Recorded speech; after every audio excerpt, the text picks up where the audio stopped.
Olá! No vídeo de hoje vamos falar sobre a diferença entre depressão pós-parto e exaustão materna. Assista esse vídeo até o final para não perder nenhuma dica que eu vou compartilhar aqui com vocês. Aproveita para dar o like para ajudar esse vídeo a chegar a mais pessoas. Meu nome é Eliane, eu sou psicóloga, orientadora parental e especialista em terapia familiar. Primeiro ponto para que a gente possa falar sobre as diferenças entre depressão pós-parto e exaustão materna é a gente conhecer as características de cada uma delas. Então vamos começar falando sobre a depressão pós-parto, que é caracterizada por um quadro depressivo que tem aí como os principais sintomas a tristeza, o pessimismo, diminuição da disposição, negatividade, falta de vontade de cuidar do bebê que tanto necessita dos cuidados da mãe nesse período de pós-parto, ou até mesmo o excesso de proteção. A depressão pós-parto atinge 25% das mulheres aqui no Brasil, nesse período. A cada 4 mulheres, uma tem a depressão pós-parto. Então, ou seja, é uma realidade muito frequente, principalmente hoje no Brasil, e que nós, mulheres, dentro aí do momento do pós-parto, estamos suscetíveis a passar. Eu quero, através desse vídeo e através também das informações que eu estou passando a vocês, ajudarem a vocês a identificar esses sentimentos que vocês têm vivido, que têm angustiado, o que ele pode ser? Ele é realmente característica de uma depressão pós-parto ou não? Ou ele é característica de uma exaustão materna? Então vamos lá. Essa depressão pós-parto, que atinge as mulheres aí, nesse período de até 1 ano do bebê, raramente evolui para uma psicose pós-parto, mas pode acontecer, tá? Dentro dos dados que a gente acompanha, isso é algo raro, atingindo aí cerca de 2 a 3% das mulheres, mas ele pode acontecer. Vamos voltar então aos sintomas da depressão pós-parto, que são os mesmos de um quadro depressivo normal, porém ele está envolvido aí, ele tem ligação, com os cuidados do bebê, que é o momento que a mamãe está vivendo aí no pós-parto. Então, os principais sintomas são tristeza, pessimismo, alterações do sono. A mamãe, nesse momento, vive uma privação de sono muito grande, E isso também ajuda na alteração da alimentação dessa mãe, a alteração hormonal, que já é algo frequente e comum da mamãe no pós-parto, uma visão negativa da vida, aquela mamãe desanimada, que está sempre ali pessimista, negativando tudo, um cansaço, uma insegurança, principalmente em relação a você, em relação aos cuidados com o bebê, irritabilidade, fadiga, o choro, a mamãe está mais sensível, a própria alteração hormonal traz a oscilação de humor, levando a mamãe a ter uma sensibilidade, um choro mais fácil, e a ansiedade. A mamãe que tem dificuldade de se valorizar, de valorizar tudo aquilo que ela está fazendo para o bebê, um sentimento de culpa por qualquer coisa que aconteça, dificuldade de concentração nas atividades e até mesmo na rotina de casa e a rotina de cuidados com o bebê, pensamentos suicídios ou delírios, Aquelas situações onde a mamãe ali às vezes tem vontade de fazer o pior ou que está escutando vozes, falta de cuidado com o bebê ou excesso de proteção ao bebê. São características da depressão pós-parto. Eliane, essa depressão, ela pode ser leve, ela pode ser moderada, ou ela já pode ser algo aí mais crítico, tendendo à psicose pós-parto? Pode sim. A gente precisa sempre estar atento à quantidade de sintomas que estão presentes na vida dessa mamãe, qual a sua intensidade, qual a sua frequência na vida dessa mãe. É a partir daí que a gente vai avaliar que nível que está essa depressão pós-parto, tá? Lembrando sempre que a depressão pós-parto, ela acontece no primeiro ano de vida do bebê. O que causa a depressão pós-parto? Então, vamos falar um pouquinho aí das causas. O que leva as mamães a apresentarem esses sintomas são vários fatores, São diversos fatores envolvidos, sejam eles físicos, emocionais, a própria dinâmica familiar, apoio e também histórico de doenças ou transtornos mentais, seja da própria mamãe ou até na família, tá? As alterações hormonais comuns no puerpério.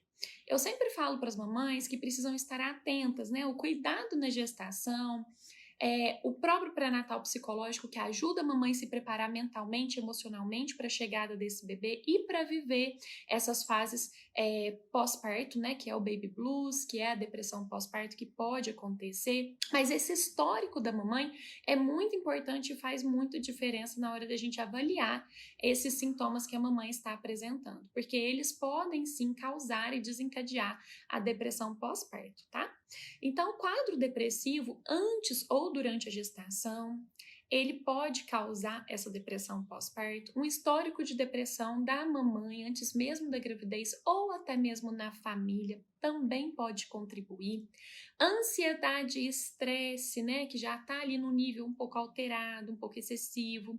Uma gravidez indesejada pode desencadear essa tristeza e levando a essa depressão pós-parto. O próprio contexto social, se tem muita pressão, cobrança, falta de apoio. A alimentação inadequada, né, uma alimentação que tem muito açúcar, muito doce, já deixa a mamãe aí também um pouco mais agitada. O próprio sedentarismo, junto da privação do sono, pode levar a essa depressão. Isolamento, uma mamãe que já tá ali mais triste, que vive mais sozinha, que não tem tanto contato, né? Não distrai tanto a cabeça. E as alterações hormonais. Então, são esses pontos que causam, né, e que levam a mamãe a ter os sintomas com mais frequência, com mais intensidade, levando aí a gente a diagnosticar uma depressão pós-parto. Bom, gente, se esse vídeo está fazendo sentido para vocês, eu vou pedir para vocês que já se inscrevam aqui no canal para vocês não perderem nenhum conteúdo que eu vou estar trazendo aqui para vocês, ok? Bom, vamos seguir então e vamos falar agora um pouquinho sobre a exaustão materna, para a gente poder entender a diferença da depressão pós-parto e da exaustão materna. A exaustão materna ela é caracterizada por um quadro de esgotamento mental. Ele está mais relacionado à sensação de cansaço constante, de desânimo, de estresse, de desmotivação, principalmente pela sobrecarga da rotina materna. Atinge as mamães aí da idade das crianças de idade entre 2 a 4, 5 anos, né? Então a gente falou aí da depressão pós-parto, que aparece, surge, acontece aí no primeiro ano de vida do bebê. Já a exaustão materna, ela atinge mamães de crianças já entre 2 a 4, 5 anos. A idade que ela carreta, né, que ela cometa, que ela é desenvolvida, é um pouquinho diferente e vale a pena a gente estar atento a esse detalhe. Quais são os sintomas, então, da exaustão materna, para que vocês possam avaliar se vocês estão vivendo isso nesse momento? Irritabilidade constante, falta de interesse nas atividades que precisa realizar, naquilo que você gostava de fazer, né? Se cuidar, uma atividade física e agora não tem interesse mais. Falta de sentido na vida, aquele sentimento de perdido, parece que não tem rumo, parece que não sabe nem por onde começar. Falta de prazer no cuidado das crianças, está sempre irritada, sem paciência, até para cuidar dos cuidados básicos, né? Proporcionar os cuidados básicos da criança, dos pequenos. Os pensamentos negativos que estão sempre rondando por aí, aqueles pensamentos de que nada vai dar certo, de que eu não dou conta, né? De que o cansaço já me tomou, de que eu não tenho mais forças. Isso tudo está relacionado no pensamento negativo. Uma baixa estima, a gente sabe que o pós-parto, que o cuidado dos filhos exige tanto da gente, tanta dedicação, e nisso a mulher muitas vezes acaba se deixando um pouco de lado, levando ela a ter uma autoestima mais baixa, e isso também acarreta a exaustão materna. O próprio estresse, né, aquelas emoções reprimidas que estão ali e que a gente acaba desenvolvendo um estresse. A tristeza também está presente na exaustão materna, mas ela é em momentos, né? Momentos específicos que a mulher sente uma tristeza, mas logo aquilo ali passa. Culpa, sentimento de culpa, autocobrança muito grande, principalmente na função materna, na função de mãe, em relação aos filhos, em relação à rotina materna, uma cobrança muito grande, e a autodesvalorização. Aquela mamãe que não consegue ver valor em tudo que ela faz, aquela mamãe que, apesar de tudo que faz, não consegue se sentir boa mãe. Todos esses sintomas podem estar te levando a uma exaustão materna. E o que causa essa exaustão materna, Eliane? Então vamos lá. A própria rotina intensa com as crianças, a própria rotina materna, né? Seja ela da mamãe que fica em casa, ou seja ela da mamãe que trabalha, pode também desencadear a exaustão materna. Vamos falar um pouquinho da diferença dessa rotina intensa da mamãe que trabalha fora e da mamãe que fica em casa, né? Geralmente a mamãe que trabalha fora, ela tem dificuldades de conciliar o trabalho externo, o período que ela não está com a criança e ela está sempre muito preocupada, tensa, porque ela não sabe como a criança está, não está debaixo dos seus olhos, ela não tem essa confiança, né? Apesar de muitas vezes a gente deixar os nossos filhos com quem a gente confia, a gente ainda desenvolve essa preocupação, essa tensão, e isso acaba acarretando também a exaustão materna. Já a mamãe que fica em casa período integral, ela está sendo engolida, sobrecarregada pela rotina de casa, né? Que sempre tem algo a fazer, que tem ali o filho, né? Tem a criança ali nos cuidados, e isso também leva a um desgaste e a uma exaustão. Então a gente tem sempre esses pontos. A mamãe que fica em casa está sempre sobrecarregada da rotina de casa, que eu falo que é um serviço ingrato, né? Que a gente faz e sempre tem para fazer, ainda tem a criança para cuidar, e entra dia, passa dia nessa rotina, e isso vai desgastando porque não muda, não distrai, não tira o foco. E a mamãe que trabalha distrai, tira o foco, mas ela tem outros pontos, né? Ela precisa conciliar o trabalho, que geralmente é uma carga horária pesada, ela precisa conciliar a casa, a rotina de casa e a criança, além da preocupação de não estar com a criança durante o dia, o sentimento de culpa de ter pouco tempo com a criança. Então, cada uma nos seus papéis, né, tendo uma rotina intensa, com pouca rede de apoio, pode sim também desenvolver a exaustão materna. Privação de sono também contribui muito, né? A gente falou que a privação de sono contribui lá na depressão pós-parto e contribui aqui também. A idealização da maternidade na exaustão materna. Gente, como é importante a gente falar sobre a idealização da maternidade. A gente sabe que a realidade da maternidade ela é única, ela é uma para cada um, né? Cada mamãe tem uma maneira de viver a maternidade, mas a idealização de seguir padrões, de ter um sucesso, né, relacionado aí dentro daquilo que se espera da maternidade, acaba frustrando mamães e também contribui para a exaustão materna. Eliana, mas a idealização da maternidade com a mamãe de um bebê de 2 anos, sim, porque cada fase é uma. E a mamãe leva um tempo para entender isso. Cada fase do bebê é uma e cada fase da mãe também é uma. E geralmente, quando a criança está aí entre 2, 3, 4, a mamãe tem uma sede, né, de começar a ter seu espaço de volta, porque a criança está criando uma independência, a criança está ficando um pouco mais solta, né, da mãe.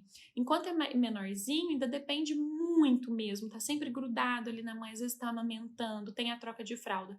Com 2 anos o bebê já fala, o bebê já anda, então a mãe se sente um pouquinho mais livre para olhar para ela e para tentar recomeçar esses pontos. Então, quando a mamãe idealiza algo, né, fala, com 2 anos eu vou voltar à minha vida normal, vou voltar a trabalhar. E quando chega essa fase, quando chega essa idade, ela não se sente tão preparada, vem também uma frustração. Justamente por isso, porque a mãe precisa trabalhar essa idealização e aceitar cada fase que ela vai viver, seja com o seu filho, seja com ela mesma dentro da maternidade. Então, essa idealização precisa muito ser trabalhada. A autocobrança excessiva, seja do filho, do desenvolvimento do filho, das entregas e do comportamento, seja dela, né? Seja das suas entregas também e dos seus comportamentos e até mesmo das suas emoções e resultados. Falta de um tempo para si, distração. Gente, Falta de um tempinho para si, mamãe, pode te levar a uma exaustão materna. Como é importante cuidar de você, dos seus sentimentos, das suas emoções, tirar um tempinho para fazer algo que você gosta, tirar um tempinho para não fazer nada, tirar um tempinho para respirar.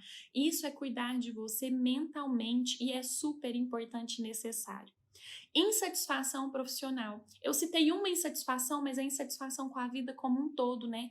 Eu vejo as mamães chegando nesse ponto e se sentindo incomodada com seus resultados, com a vida que leva, com o seu corpo, com os seus relacionamentos, com a sua profissão.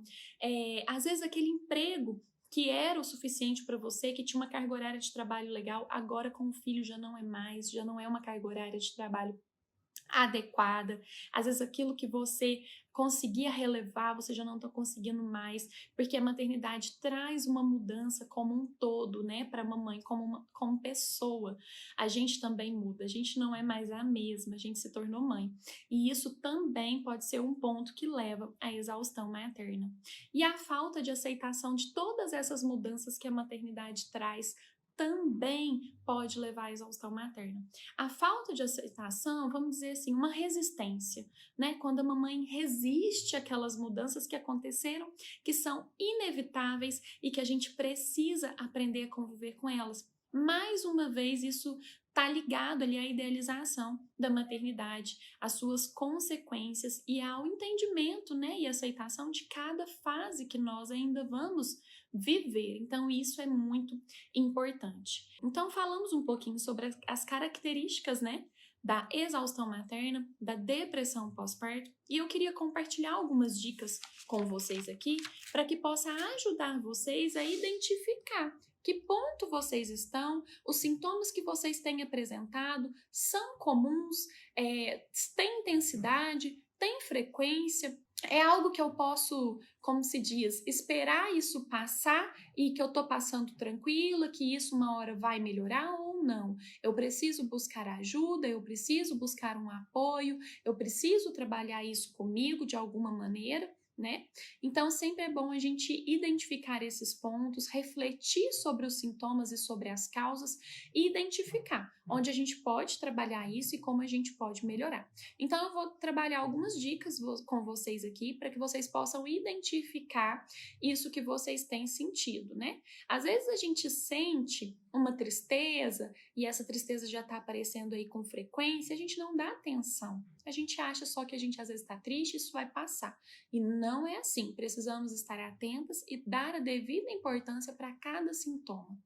Então, vamos lá.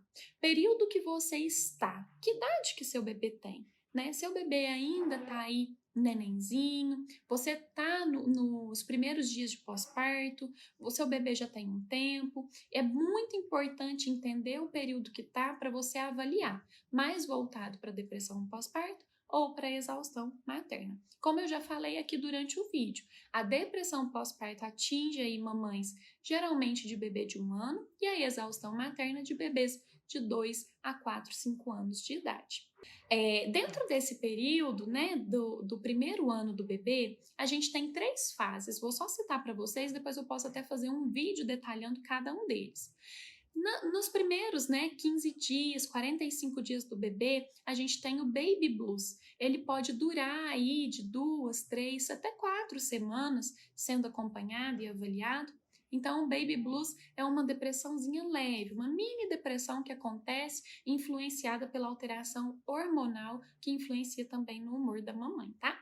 A depressão pós-parto, ela pode acontecer sendo desencadeada de um baby blues ou se a mamãe já tinha um histórico, precisa ser acompanhado, ela pode já vir logo depois que o bebê nasce, tá? Mas ela acontece, está presente geralmente no primeiro ano de vida do bebê. E também temos a psicose pós-parto. A psicose pós-parto é uma depressão, né, mais profunda, levando aí a um risco maior para a mamãe e para o bebê, com os pensamentos de delírio, de suicídio, com como eu falei lá nos sintomas, e ela vem desencadeada de uma depressão que não foi tratada, que não foi cuidada, né? De uma depressão mais intensa aí e que desencadeou a psicose pós-parto, ok? Como eu falei lá anteriormente, ela é mais rara, mas também acontece. Então, nesse primeiro ano do bebê, a gente tem esses 3 episódios que podem estar acontecendo: o baby blues, a depressão pós-parto e a psicose pós-parto. Entre 2 e 4 anos, 5 anos até, a mamãe pode viver esse momento aí de exaustão materna. Eliana, tô com uma filha de 12 anos e tô vivendo a exaustão materna. Com certeza você já desenvolveu ela antes, ela não foi tratada nem acompanhada e você tá vivendo, né, e convivendo com ciclos de idas e vindas dessa exaustão materna, o que é muito prejudicial para a sua saúde mental e pode sim desencadear outros transtornos e distúrbios. Às vezes você está até convivendo com esses outros distúrbios sem saber. Segundo ponto, a exaustão materna, ela está sempre ligada mais ao cansaço, à insatisfação, ao esgotamento. E a depressão pós-parto estará sempre mais ligada aos sentimentos de depressão mesmo, a tristeza profunda, ao desânimo, à vontade de não querer fazer nada, né? Então tem essa diferença também. Depressão pós-parto sempre voltada à tristeza, desânimo, e a exaustão materna mais voltada ao esgotamento, ao cansaço, ok? Cansaço físico e ou emocional, tá, gente? A gente fala cansaço, não é só o cansaço do corpo, não. Cansaço da cabeça também. Que às vezes a própria mãe se julga, né? Ela fala assim, nossa, mas eu não fiz nada hoje, por que eu tô cansada? É a mente cansada, né? Outra dica que eu dou para vocês na hora que vocês forem avaliar: observem bem os sintomas, né? Anotem os sintomas que vocês estão tendo. Comecem a observar no dia a dia de vocês, no comportamento de vocês, quantidade de sintomas presentes. Qual é a frequência desses sintomas? Com que frequência eles aparecem? Não, Eliane, estou convivendo assim o tempo inteiro. Ou, umas 2 vezes na semana eu tenho esses episódios. Não, a cada 15 dias, né, eu tenho alguma crise maior de tristeza, de choro, enfim. E qual intensidade vem esses sintomas? Nossa, eu sinto uma tristeza, logo passa. Eu sinto uma tristeza profunda que me leva num choro, me leva numa vontade de ficar só quieta, deitada, não querer levantar. Então, avaliar esses sintomas, a sua intensidade e a sua frequência é muito importante para você ter um norte. E não subestime a sua capacidade de observar esses sintomas, né? E também dê atenção aos sintomas que você já convive, que estão presentes no seu dia a dia, como sinais do seu corpo, do seu organismo, de que algo não está bem, tá? Não fique apenas esperando que isso vai passar, que isso é normal, que logo vai melhorar. Busque uma ajuda, faça um acompanhamento psicológico para que você possa, então, ter condições de tratar isso, evitar uma piora e viver um pouco melhor. Bom, esse foi o vídeo de hoje, onde eu apresentei para vocês a diferença entre depressão pós-parto e exaustão materna. Espero que vocês tenham gostado desse vídeo, espero que possa ter te ajudado de alguma maneira. Um beijo e até o próximo vídeo.